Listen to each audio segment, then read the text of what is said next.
A common mistake that test takers make is to write sentences that are either way too long or way too short. Now you might be rightfully thinking, if the sentence is grammatically correct, what difference does it make how long it is? Actually, it makes a pretty big difference in terms of readability, and in this video, I'm going to show you why. If all your sentences are quite short, then it will make your response seem more abrupt, negatively affecting its readability. On the other hand, if all your sentences are really long, then that increases the chances of the reader getting lost and misunderstanding what you're trying to say. Here are a couple examples to show you what I mean. June doesn't like most outdoor activities. He doesn't like camping. He doesn't like hiking. He does like going to the beach. Simone also likes going to the beach. Do you see how choppy that is? If you find yourself writing a lot of short, simple sentences like this, try to combine them into longer ones by adding some transitions. You can learn more about these in our transitions video.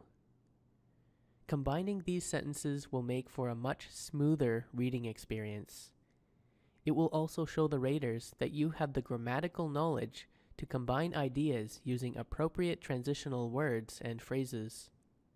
How could you combine these 5 short sentences into one? I'll give you, say, 10 seconds to think about it.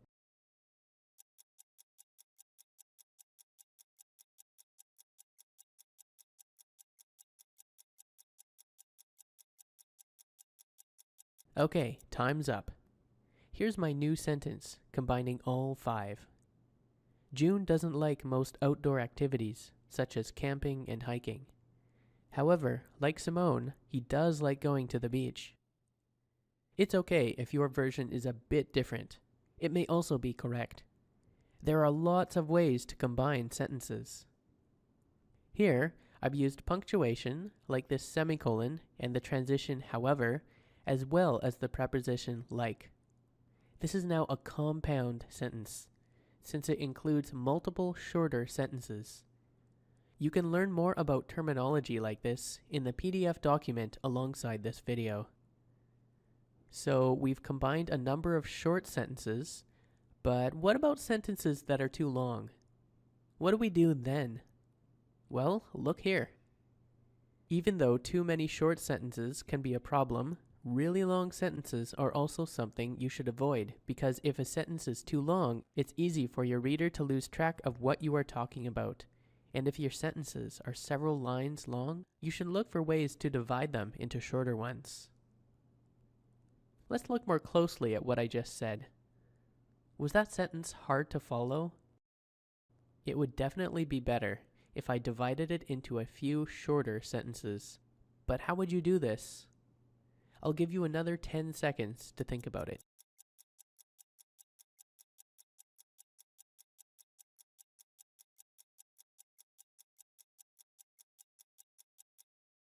Okay, time's up. Here's what I would do.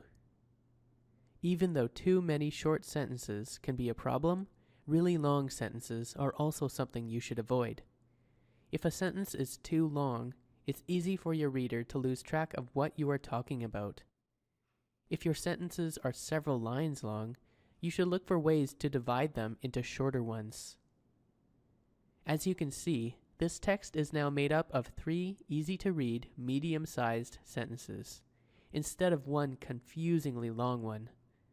And even if your response is a bit different than mine, it may still be correct. There are plenty of ways to correctly split up overly long sentences. Okay, so all the sentences we've discussed so far have been grammatically correct, even if they were a bit too short or too long. But how about something like this? Is there anything to fix in this example? Try and remember to wear rain gear tomorrow, because it's supposed to rain quite hard. So if I were simply saying this out loud, it might sound alright. But when you see it in writing, it's incorrect, because that second sentence isn't complete. We call this a fragment. A fragment is a piece of something larger, and in this case, this sentence fragment is really a part of the sentence before it. It completes the main idea in that sentence, but it doesn't make much sense by itself. To fix it, we should simply combine it with the first sentence like this. There, now we've got one complete sentence. Try and remember to wear rain gear tomorrow because it's supposed to rain quite hard. This is called a complex sentence because I've connected a fragment to a complete sentence. Remember, you can learn more about terminology like this in the PDF document alongside this video. And here's an opposite example where the sentence is far too long and grammatically incorrect. Fatima was in the checkout line at the grocery store. When she realized she had forgotten her wallet at home, she decided to quickly run home and get it.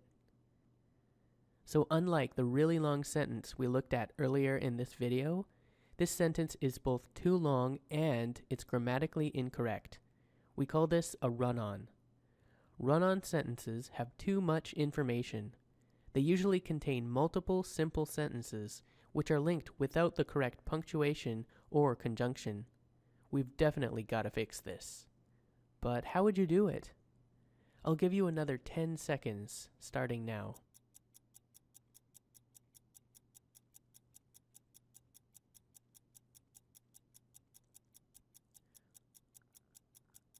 Okay, time's up. What did you do?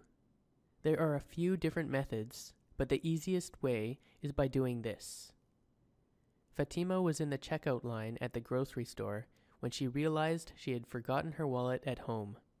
She decided to quickly run home and get it.